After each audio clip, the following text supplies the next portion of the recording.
আল্লাহ পাক রব্বুল আলামিন বললেন তোমার বিবিকে জানিয়ে দাও যেই মেয়েটা জন্ম হবে তার নাম রাবিয়া হবে।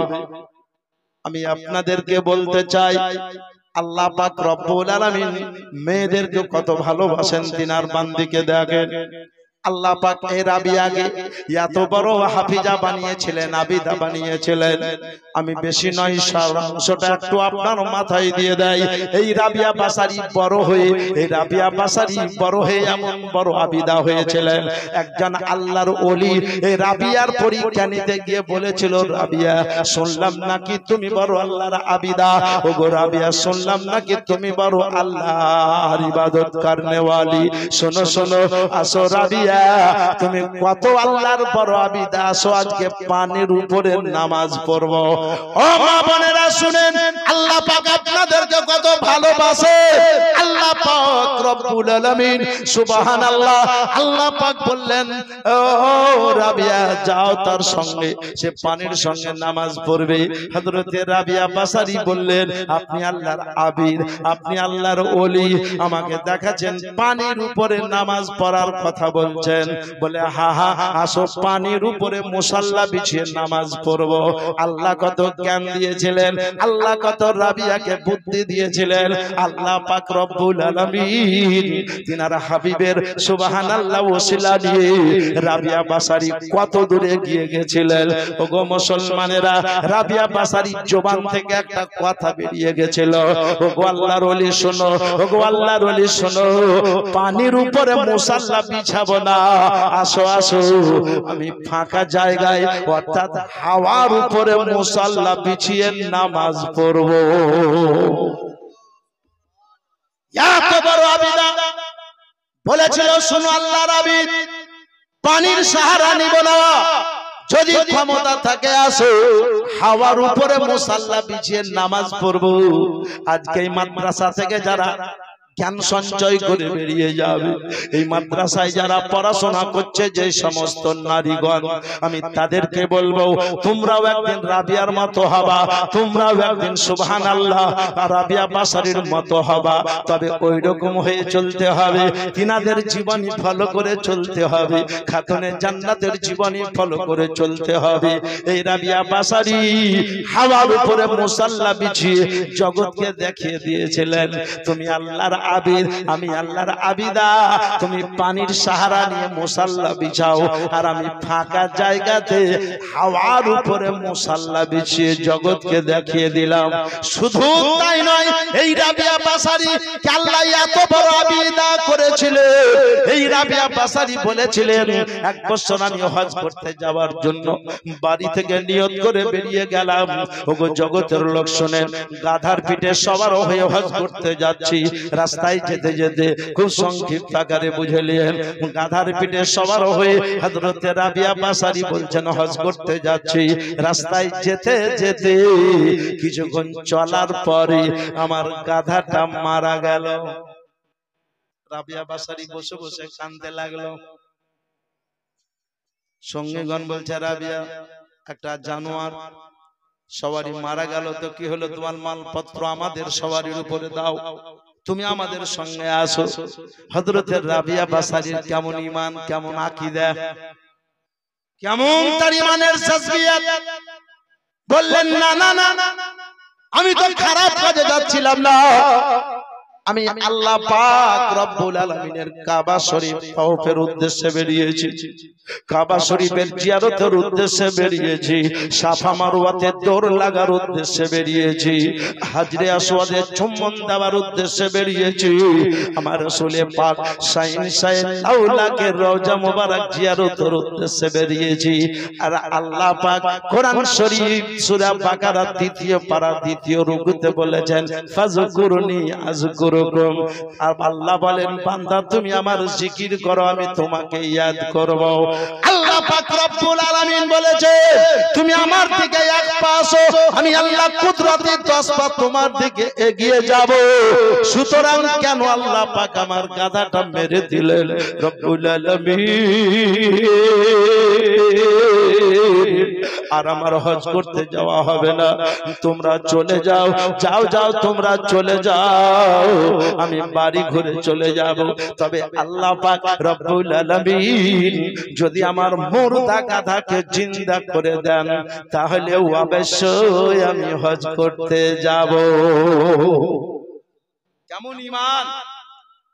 আল্লাহ পাক রব্বুল আলামিনের হুকুম হলো, ও মুসলমানের আগো, আল্লাহর হুকুমে রাবিয়া বাসারীর মুর্দা গাধা জিন্দা হয়ে গেল। জোরে বলুন, যা, তোর যে সওয়ারি মরে গেছিল আমি আল্লাহ জিন্দা করে দিলাম, এবার তো যাবা। রাবিয়া বাসারী মন খারাপ, বলছে যাব না। ওগো ওই মাদ্রাসায় শিক্ষা নেওয়া মহিলারা শুনেন, হযরত রাবিয়া বাসারী বললেন আমি যাব না। কেন? বললে আমি বাড়ি থেকে বেরিয়েছিলাম নিয়ত করে এই বছর আমি হজ করতে যাব, তো সবারই আগে কাবা শরীফ দর্শন যাতে করতে পারি, অর্থাৎ আমি এই বছর হজ করতে যাব, সবারই আগে কাবা শরীফ দর্শন করব, এই নিয়তে বেরিয়ে গেছি। আমি সবারই পিছে পড়ে গেলাম, কেমন করে সবারই আগে হব, আর তো আগে যেতে পারবো না। হযরতে হালিমা সাদিয়া পিছে ছিলেন, কিন্তু হালিমা সাদিয়া সবারই আগে বেরিয়ে পিছন হয়ে গেছিলেন, আর আমি সুবহানাল্লাহ রাবিয়া বাসারী আমি সবারই আগে নিয়ত করে বেরিয়ে গেছি, পিছনে পড়ে গেলাম, কেমন করে এগিয়ে যাব। হালিমা সাদিয়া আবার বাচ্চা নিয়ে রহমাতুল লিল আলামিনকে নিয়ে সবারই পিছে বেরিয়ে এগিয়ে গেছিলেন। এই জন্য সমস্ত বাচ্চার সর্দার আমার রহমাতুল লিল আলামিন ছিলেন। আমার কাছে তো মুস্তাফা নাই, আমি কেমনে যাব? রাবিয়া বাসারী বললেন না, মনটা গাইলা। আল্লাহ পাক রব্বুল আলামিন বললেন রাবিয়া যাও যাও যাও, যাওয়ার মালিক তুমি, আর কাবা শরীফ দর্শন করার মালিক হলাম আমি আল্লাহ। আমার হাবিব বলেছেন ইন্নামা আমালু বিন্নিয়াত, এটা বুখারী শরীফের প্রথম চ্যাপ্টার প্রথম হাদিস, মিশকাত শরীফের প্রথম চ্যাপ্টার প্রথম হাদিস। ইন্নামা আমালু বিন্নিয়াত, তোমার নিয়তের উপরে দারোমাদার। রাবিয়া বাসারী গো, তুমি যেমন নিয়ত করেছো তোমার নিয়তকে আল্লাহ পাক কবুল করে নিয়েছে, যাও, কোনো অসুবিধা নাই। আর সেই বছরই একজন আল্লাহর আবিদ হযরত ইব্রাহিম বিন আদম তিনিও হজ করতে যাচ্ছিলেন। তিনার হজ করতে যাওয়ার তারতিবটা দেখেন, নিয়মটা দেখেন। উনি একবার গোসল করতেন, আর গোসল করে ওযু করে 2 রাকাত নফল নামাজ পড়তেন, আর নামাজ পড়ে একবার হামাগুড়ি দিতেন, মানে গড়াগড়ি দিয়ে আবার উঠলেন, আবার গোসল করলেন, ওযু করলেন, 2 রাকাত নফল নামাজ পড়লেন, আবার হামাগুড়ি দিলেন। এই বড় পরিশ্রম করে উনি হজ করতে গিয়েছেন। আর হজ করতে গিয়ে কাবা শরীফের সংলগ্নে, কাবা শরীফের কাছে সুবহানাল্লাহ পৌঁছে গেছে। আর যেমনই পৌঁছে গেছে তো কাবা শরীফকে কাবার স্থানে দেখতে পান না। জোরে বলুন। হযরত ইব্রাহিম বিন আদম বলছেন আল্লাহ বড় পরিশ্রম করেছে, আমি কি অন্ধ হয়ে গেছি, দৃষ্টিহারা হয়ে গেছি, না তোমার কাবা স্থান পরিবর্তন করেছে? আওয়াজ চলে এলো, ও হযরত ইব্রাহিম বিন আদম, না না না, তুমি চোখে অন্ধ হওনি, না তুমি দৃষ্টিহারা হওনি গো, কাবা নিজের স্থান পরিবর্তন করেছে। বলে রব্বুল আলামিন কাবা কোথায় গেছে গো? বলে কাবা শরীফ। রাস্তায় আজকে বহু যাত্রীগণ আসছিল, অনেক যাত্রীগণ আসছিল, তার মধ্যে একজন আমার প্রেমিকা, তার মধ্যে একজন আমার আবিদা, তার মধ্যে একজন আমার বান্দি, যার নাম হযরত রাবিয়া বাসারী। সেও রাস্তায় আসছিল, তার সওয়ারি মারা গেছে, পিছে পড়ে গেছে। তাই সুবহানাল্লাহ আমি রব্বুল আলামিন আমি কাবা শরীফকে পাঠিয়ে দিয়েছি।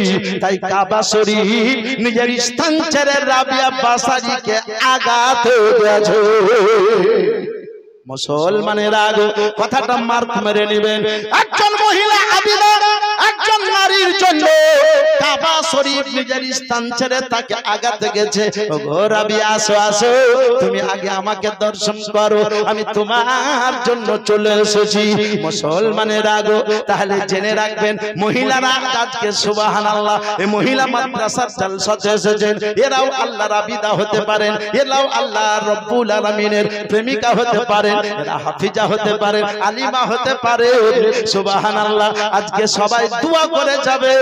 আজকে যাদের তাদেরকে যাদের দস্তরবন্দি হবে আজকে সুবহানাল্লাহ যারা আলিমা দস্তর পাবে হাফিজা দস্তর পাবে সুবহানাল্লাহ আল্লাহ পাক রব্বুল আলামিন এমন একটা সময় আসবে তাদেরকে আল্লাহ পাক যাতে তিনার প্রেমিকা বান্দি বলে গ্রহণ করে নেন তারা যাতে বড় আবিদা হন সুবহানাল্লাহ আমি আপনাদেরকে জানাতে চাই ও মুসলমানের আগে এমন একটা দিন হবে এমন একটা সময় হবে শুধু কাবা শরীফ নয় বলল রে নবীর প্রেমিকা ওরে রাবিয়া বাসারি তোমার মহব্বতে কাবা এসেছে এর থেকে এটা বড় আশ্চর্য নয় আর আশ্চর্য যদি শুনতে হয় একটু মনে রাখো মহব্বত যদি ওইরকম আমার রাসূলুল্লাহর উপরে রাখো আমার নবীকে যদি ওইরকম ভালোবাসো নবী মুস্তাফাকে ওইরকম যদি প্রেম করো তো কাবার কাবা আকা মুস্তাফা আমার সিধরের জমিনেও চলে আসবে ও গো চাঁদ তুমি বলে দাও আমার নবীজি কোথায় কোথায় গেলে পাবো নবীকে কোথায় গেলে পাবো নবীকে পাক নবীজি রওজায় ও গো চাঁদ তুমি বলে দাও আমার নবীজি কোথায় লাখ লাখ হাজিরা হজ পাকে যায়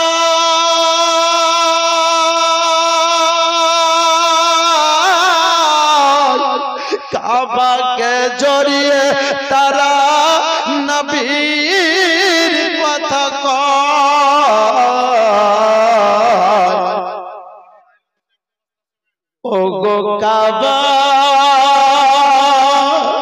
ও গো কাবা তুমি বলে দাও আমার নবীজি কোথায় বিরাদার আমি আপনাকে বলে দেই এমন কোন মহিলা সে মহিলার নামটা আপনাকে বলবো যার মাথার চুলে আল্লাহর জিকির করছিল জোরে বলুন বিরাদার আল্লাহ পাক রব্বুল আলামিন আকা মুস্তাফা সাল্লাল্লাহু আলাইহি ওয়াসাল্লাম রাহমাতাল লিল আলামিন নূরের নবী মুস্তাফা চারখানা কন্যা তার মধ্যে ছোট কন্যা যেটা আপনারা সবাই জানেন নাম হলো যার হযরত খাতুনের জান্নাত মা ফাতেমাতুজ জোহরা রাদিয়াল্লাহু তাআলা আনহা মুসলমানের আগে তিনাকে আবিদা বলা হতো তিনাকে সাজিদা বলা হতো তিনাকে সুবহানাল্লাহ তাহিরা বলা হতো কেন বলা হতো আমি আপনাকে বলি খাতুনের জান্নাতকে আবিদা বলা হতো এত ইবাদতকারী গো যিনি ইবাদত করে এত করতে যে মাথার চুলে আল্লাহর জিকির করতেন আপনি বলবেন মাওলানা এটা বানাওয়াটি কথা কোন বাংলা বই আছে নাকি না কিতাবের নাম হলো সুলতানে কারবালা এই কিতাবের মধ্যে লিপিবদ্ধ আছে খাতুনে জান্নাতের মাথার চুলে আল্লাহর জিকির করত জননী আপনি মনে রেখে দেন যে মহিলার মাথার চুলে আল্লাহর জিকির করে তার দিলে কলবে জবানে কত আল্লাহর জিকির করেছিল আমি আপনাদেরকে বলি আমার বিশ্ব নবী রাহমাতাল লিল আলামিন আকা মুস্তাফা সাল্লাল্লাহু আলাইহি ওয়াসাল্লাম খাতুনে জান্নাতকে তাহিরা বলে ডাকতেন তাহিরা মানে পবিত্রতা মহিলা খাতুনে জান্নাত তো পবিত্রতা মহিলা ছিলেন যার জীবনে কোনোদিন কোনো মাসে হায়েজ হয়নি আপনারও মা বোন আছে আমারও মা বোন আছে মহিলারা সাবালিকার পরে প্রতি মাসে 3 দিন 5 দিন 7 দিন বেশি তো বেশি 10 দিন ধরে এক তরুণের খুন প্রবাহিত হয় রক্ত প্রবাহিত হয় শরীয়তের ভাষায় যাকে হায়েজ বলা হয় খাতুনে জান্নাতের জীবনে কোনোদিন কোনো সময়ের জন্য হায়েজ হয়নি। আপনি বলবেন কোন কিতাবে আছে নাকি? জি হ্যাঁ, কিতাবের নাম হলো খুতবাতে মুহররম। কিতাবের লেখকের নাম ফাকিহে মিল্লাত আল্লামা জালালউদ্দিন আহমদ আমজাদি আলাইহি রহমা রিদওয়ান বললেন, ওগো জগতের মুমিন মুসলমান, নবীর চতুর্থ নাম্বার বেটি হযরত খাতুন জান্নাতকে আল্লাহ তো পবিত্রতা মহিলা করেছিলেন গো, যিনি কোন মাসে নাপাক হননি।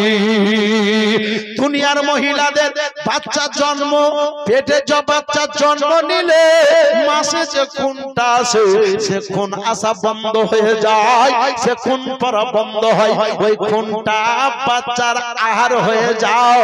আর আমার মা ফাতেমা তুজ-জোহরা রাদিয়াল্লাহু তাআলা আনহার বাচ্চা গর্ভে এসেছে, তো বাচ্চার আহারের দরকার হয়নি। খাতুনে জান্নাত বলেছে, ওগো জগতের লোক শোনো, আমি ফাতেমা আমার বাচ্চা গর্ভে থাকতো, আমার পেট উঁচু হতো না, নিচু হতো না, কারণ আমার ইমামে আলী মাকাম রাদিয়াল্লাহু তাআলা আনহুর কোন খাবারের প্রয়োজন হতো না। আমি আপনাদেরকে জানাতে চাই, এই জন্যই তো আমার আলা হযরত আজিমুল বরকত কানজুল কারামাত জাবালুল ইস্তেকামাত ইমামে আহলে সুন্নাত ইমামে আহমদ রাজা ফজলে পেরলভী আলাইহি রহমা রিদওয়ান বলতেছেন, তেরে নসলে পাক में है बच्चा बच्चा नूर का, तू आईने नूर, तेरा सबका राना नूर का। नबी गो তোমার মা বলতেন, নবী যখন গর্ভে ছিলেন হযরতে আমিনা রাদিয়াল্লাহু তাআলা আনহার বলেছিলেন, আমার মুস্তাফা যখন 10 মাস 10 দিন গর্ভে ছিলেন, দুনিয়ার মহিলাদের বাচ্চা গর্ভের বাচ্চা 1 মাস 2 মাস 3 মাস 4 মাস 5 মাস 6 মাস 7 মাস 8 মাস করে যেমন যেমন বাচ্চার সুবহানাল্লাহ বয়স বাড়ে, তেমন তেমন মা জননীর পেটটা উঁচু মনে হয়। আর আমার খাতুনের জান্নাতে উঁচু হয়নি, নিচু হয়নি। হযরতে মা আমিনা বললে, আমার মুস্তাফা গর্ভে ছিল, আমার পেটটা উঁচু হয়নি, নিচু হয়নি।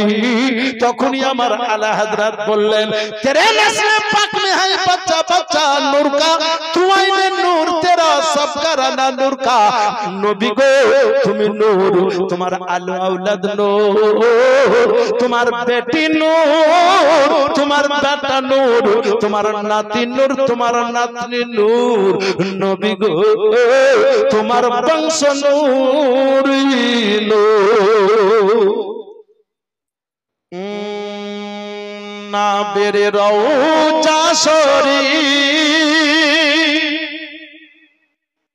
দেখে মন ভরে না, দিদার দাও গো শাহে মদিনা, দিদার দাও গো শাহে মদিনা, দিদার দাও গো শাহে মদিনা। আরো সে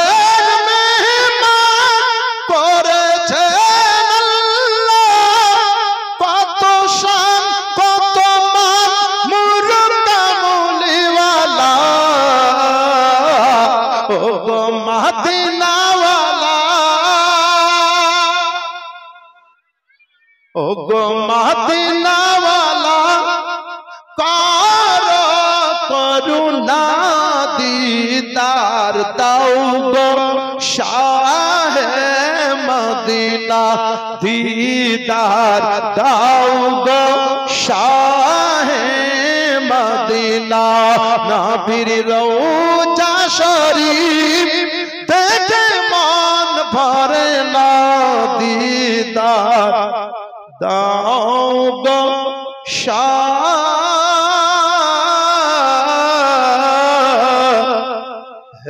मदीना।